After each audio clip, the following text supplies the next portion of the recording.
안녕하세요. 동생 어부입니다. 남의 어부 이야기란 유튜브를 진행하며 여러 기여자분들을 만나 뵈었습니다. 좋은 일도 많았지만 안타까운 일도 있었습니다. 사람이 어떻게 완벽하겠습니까? 잘하는 일도 있지만 못하는 일도 분명 있습니다. 안타까운 일이 줄어들 수 있도록 유튜브를 진행하며 쌓인 경험과 정보를 통해 소형 어스너 귀여자 희망자가 귀여에 실패하지 않고 성공할 수 있는 방법을 정리해 보았습니다. 귀여 준비와 과정에서 가장 중요한 것은 어선업이 자신의 적성에 맞는지를 알아보는 것과 정착지를 선정하는 거라고 생각합니다. 특히 대부분의 귀여 희망자는 소형 어선업을 생각하고 계실 텐데, 소형 어선은 작아서 선주 한 명이나 선주의 가족 한 명이 같이 조업하므로 귀여 희망자가 소형 어선업이 자기의 적성에 맞는지 체험해 볼 수 있는 곳이 적습니다. 어쨌든 자신의 적성에 맞는지 테스트도 안 하고 낚시나 바다를 좋아한다는 막연한 이유로 배부터 사면 힘이 들겠죠. 수억을 들여서 사업을 시작했는데 적성에 맞지 않는다면 정말 당황스러울 겁니다. 어부의 삶은 막연히 바다를 좋아하는 것이 절대 아닙니다.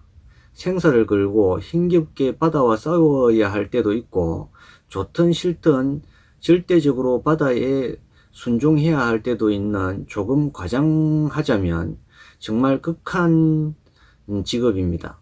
그래서 철저히 적성 테스트를 해야 합니다. 그 항목에는 크게 세 가지 정도의 경우를 생각해 볼 수 있을 겁니다. 먼저는 배멀미가 있다면 정말 힘이 듭니다. 배멀미가 없어지는 데는 보통 2~3년이 필요하다고 합니다. 그리고 두 번째는 풍랑이 지나치게 두려우면 안 됩니다. 이 경우 나는 성상 낚시를 자주 다녔는데 파도가 무서운 적이 없었다고 말하고 싶은 분이 있을 텐데, 선상 낚싯배는 4에서 보통은 4에서 9톤 클래스를 자주 타시는 것 같은데, 이 정도 크기의 배는 조금 과장하게 말하자면 태풍 아니고는 풍랑의 영향을 거의 안 받아서 풍랑의 영향을 심하게 받는 소형 어선과 비교할 수 없습니다. 그리고 3톤 정도의 소형 낚싯배를 자주 탔는데 풍랑에 대한 두려움이 없었다고 말하고 싶을 수도 있겠지만, 베테랑 선장은 이기지 못할 풍랑에는 바다에 나가지 않으며, 일단 바다에 나갔다면 풍랑을 비껴가는 방법을 알고 운전하므로 승객은 안전하게 느낄 뿐입니다. 그래서 막상 초보인 자신에게 그런 풍랑이 닥치면 정말 생사의 갈림길에 놓이는 두려움을 느낄 수도 있습니다. 이때 그 두려움을 위로해 줄 현지인 멘토가 필요합니다. 지금의 베테랑 멘토도 초보 땐 다 그랬었으니까요. 다만 차 운전이 무서워 장롱 면허가 있듯이 적성 자체가 풍랑이 무서우면 아무리 멘토가 위로해줘도 어쩔 수 없습니다. 그리고 마지막 적성 테스트 항목으로는 귀여 희망자가 도시에서 전신을 이용한 육체 노동 업무를 해보지 않으신 분이라면 육체 노동이 자신에게 맞는지도 따져봐야 합니다. 특히 항상 요동이 있는 배에서의 일은 육지에서의 노동보다 쉽게 피로를 느낄 수 있습니다. 어떤 경로를 통하든 적성 테스트를 거쳐 소형 어선업이 자신의 적성에 맞다고 느끼셨다면 그건 더 큰 문제가 남아 있습니다. 즉 귀여는 자신이 아무리 잘해도 수많은 타인의 도움 없이는 결코 불가능합니다. 귀농의 경우 자기 땅을 사서 경작하니 주위에 누가 뭐라고 할 게 없는 것과 달리 귀여는 바다를 같이 사용해야 하므로 다수의 현지 어부들이 귀여자가 오는 것 자체를 싫어합니다. 그래서 정착지 고르기가 무척 힘이 듭니다. 더구나 적성에도 맞고 정착지도 골랐다고 해도 그 정착지의 바다 특성과 그 바다에서 나는 고기를 잡는 법 등을 알기 위해서는 현지민들의 도움이 절실합니다.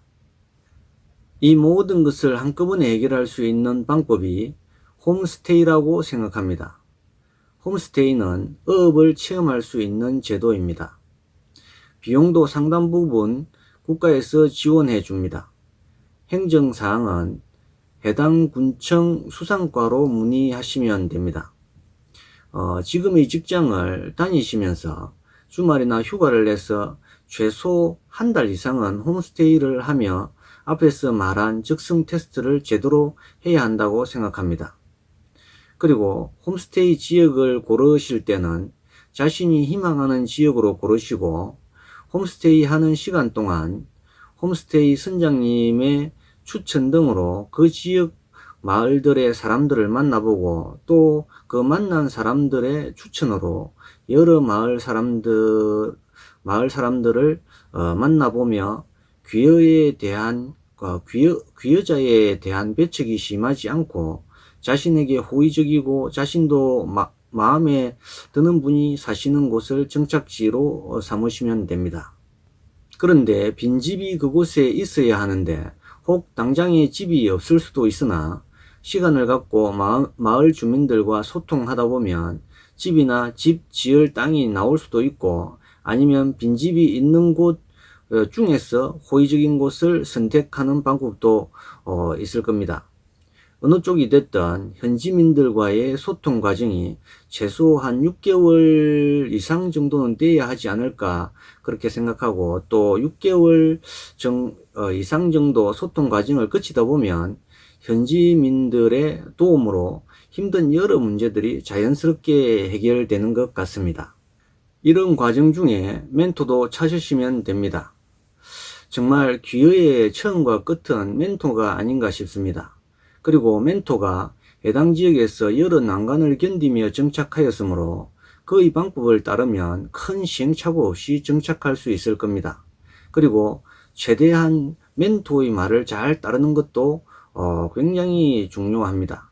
그렇게 해서 귀여하셨다면 자신의 실력에 맞게 어구양을 운용하되 최소 현지 어부들이 운용하는 어구양의 절반 이상을 운용하며 시행착오를 거친 멘토의 조업방법을 그대로 따라서 1년 정도 하시다 보면 차후에는 어떻게 할지 스스로 알게 될 겁니다. 실력이 없다는 등의 이런저런 핑계로 운용하는 어구양이 너무 적으면 실력도 늘지 않고 수익도 없어 무지하게 힘이 듭니다. 어느 정도 이상의 어구양을 운영하다 보면 처음엔 힘들어도 수익이 어느 정도 생기니 기쁜 마음으로 조업을 하고 그러다 보면 어느새 실력이 늘어 어구양 늘릴 계획에 기분이 좋아질 것입니다. 그리고 실제 기여하면 바로 문제가 되는 것이 수익일 겁니다. 씨가 자라는 시간이 필요한 귀농과 달리 귀어는 바다가 키워놓은 고기를 잡으니 바로 수익을 올릴 수 있습니다. 그러나 짧은 기간에 자기에게 맞는 배를 찾기도 힘들고 어구도 장만해야 하고 또 어황이 좋은 성수기를 맞추어서 귀어 시기를 조절하기도 굉장히 힘든 등의 문제로 초보 어부 시절은 정말 힘이 듭니다. 조업 방법을 배우는 것도 힘들지만 수익이 적어 배로 힘이 드는 것 같습니다. 즉 적게 잡는 것도 서러운데 업한장 가격까지 낮아 보입니다. 그러나 시장 경제에서 업한장 가격을 나무랄 수는 없습니다. 그래서 귀농자가 농튜브나 페이스북 등으로 큰 마진을 남기며 파는 것이 부러워서 자신도 따라하고 싶겠지만 촬영자가 없어도 촬영이 용이한 육지와는 달리 해상에서는 촬영 자체가 힘이 듭니다. 그래도 짬짬이 사진을 올리며 구독자를 모았다 해도 생선은 활어나 신선도가 생명인데 개인이 이런 조건을 맞추며 소비자에게 배달한다는 게 쉽지 않습니다. 이 이야기는 귀여자는 유튜브나 페이스북을 하지 말라는 게 아니라 보다 많은 노력이 필요해 보인다는 것입니다. 어쨌든 힘든 시간을 몇 달만 참고 이기면 초보가 고기를 제일 잘 잡습니다. 처음 낚시하는 사람이 고기를 제일 잘 낚는 것과 비슷하다고나 할 수 있습니다. 어쨌든 요즘 귀여 6년 차인 우리 형제 어부도 초보 땐 참 잘 잡았었는데 지금은 초보 어부인 대진호 선장님한테 많이 배웁니다. 요즘은 그렇게 힘든 겨울을 보낸 초보 어부 대진호 선장님이 고기도 제일 많이 잡고 어판장에서도 제일 잘 나갑니다.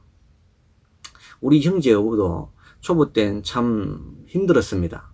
그래서 초보 어부인 귀의자에게 조금이나마 도움이 될까 하고 이 유튜브를 만들고 실제 우리 유튜브를 보고 우리 마을에 귀여한 대진호의 멘토가 되어서 그의 귀여를 도와주었는데 귀여 과정 등에 대한 조언과 위로는 해줄 수 있었어도 초보 어부의 시련만은 경감시켜 줄 수 없었습니다. 그러나 저는 이로 인해 우리 유튜브가 잘못되었다고 생각하지 않으며 또 이에 좌절하지 않습니다. 도리어 초보 어부의 시련에 찬사를 보냅니다. 그 이유는 멘토가 옆에 있을 때 시련이 없으면 멘토가 가르쳐 줄 것이 없어서 그렇게 시간이 지나다 보면 초보 어부가 멘토의 도움 없이 바다에 나가야 하는데 그때 시련이 닥치면 그게 더 큰 문제일 것입니다. 그리고 사실 시련이 아닌데도 초보에겐 시련으로 느껴지는 경우도 많습니다.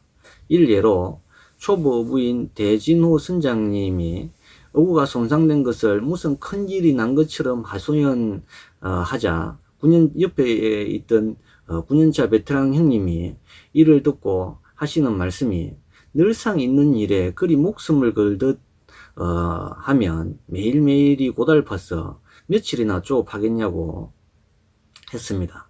그 후로 초보 어부는 많이 달관자가 되었고 마음이 편해졌는데 그러자 이제 고기까지 잘 잡히니 참 요즘은 많이 즐겁습니다. 그리고 제 지로는 이렇습니다.